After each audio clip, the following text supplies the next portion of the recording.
Hallo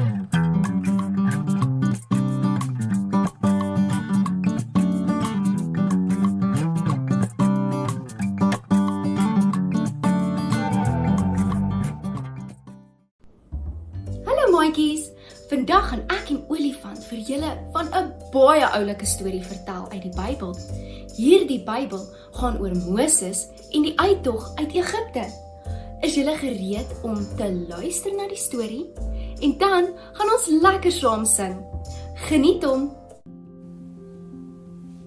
Moses het sy hand oor die see uitgesteek en die Here het daar die hele nag die water met 'n sterk oostewind weggedryf, sodat die water oopgekloof en die see daar droog gelê is.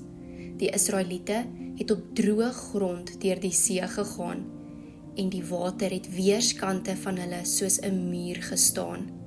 Eksodus 14 vers 21 tot 22. Eendag lank gelede het daar 'n man met die naam Moses in Egipte gewoon. Moses is gebore in 'n tyd toe die farao van Egipte baie bang was vir die groeiende aantal Israeliete wat 'n groot gemeenskap in Egipte geword het. Farao het beveel dat alle Hebreëse babaseentjies in die Nylrivier gegooi moes word.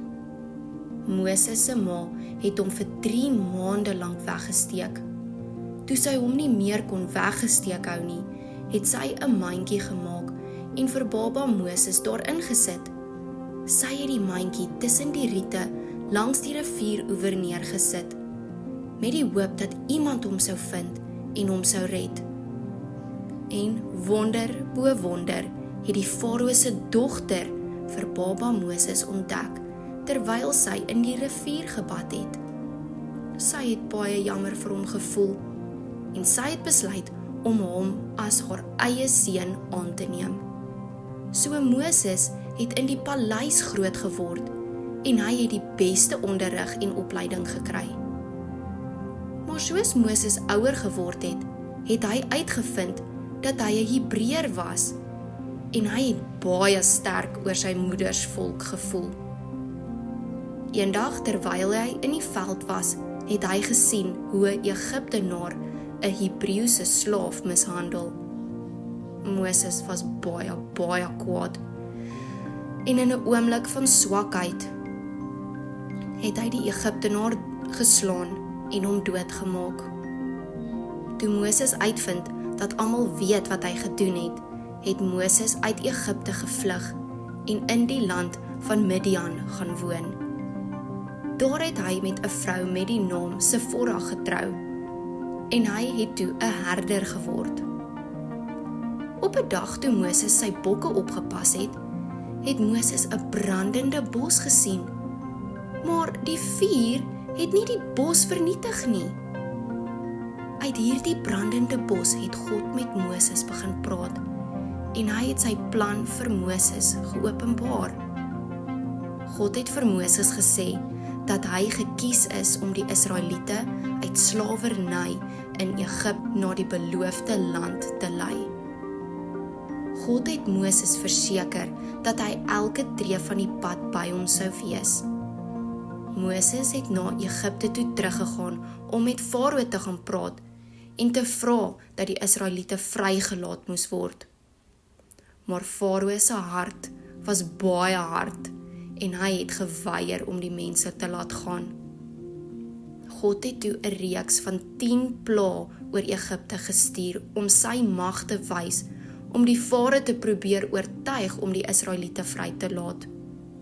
Die plaae was soos volg: om die Nylrivier in bloed te verander, swerms paddas, muggies en vlee te stuur, die vee te laat sterf, die land met swere te bedek, haal en sprinkane los te laat, en om donkerte oor die hele land te bring.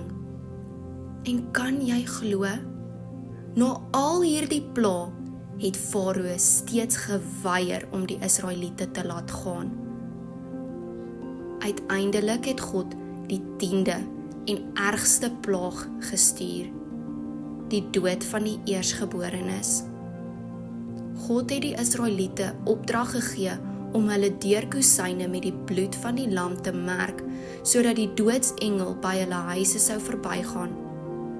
Hierdie gebeurtenis het bekend geword as die Pasga en word vandag toe nog onthou en gevier.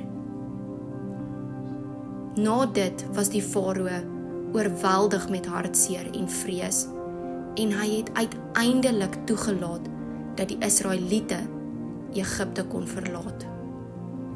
Moses het die Israeliete uit Egipte gelei en hulle het hulle reis na die beloofde land begin. Die farao het egter baie gou van plan verander en hy het hulle agterna gesit met sy soldate. Toe die Israeliete die kus van die Rooi See bereik het, was hulle vasgevang tussen die see aan die een kant en die farao se soldate aan die ander kant. Maar God het nog 'n wonderwerk gedoen. Hy het vir Moses gesê om sy staf op te hou en skielik is die water van die Rooi See in die middel geskei en daar was 'n droë pad vir die Israeliete om deur te loop. Die Israeliete het op droë grond deur die see geloop met watermure aan elke kant.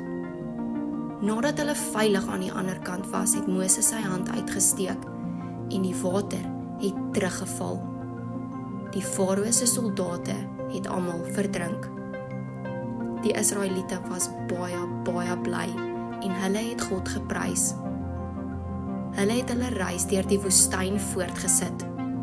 Hulle was gelei deur God se teenwoordigheid in 'n wolkekolom in die dag en 'n vuurkolom in die aand.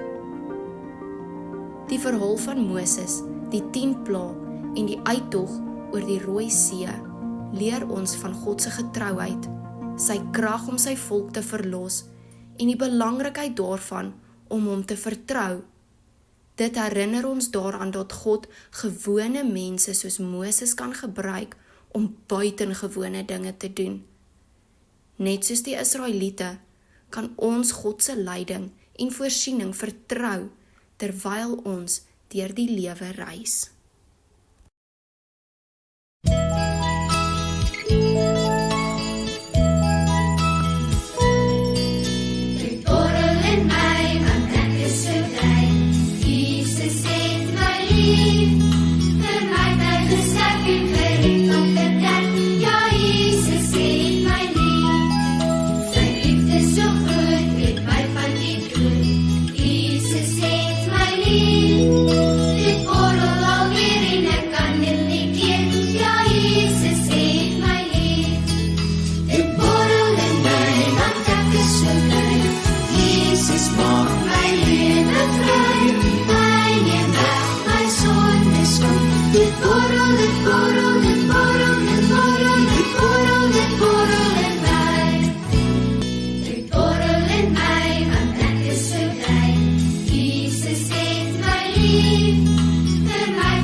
Dit borrel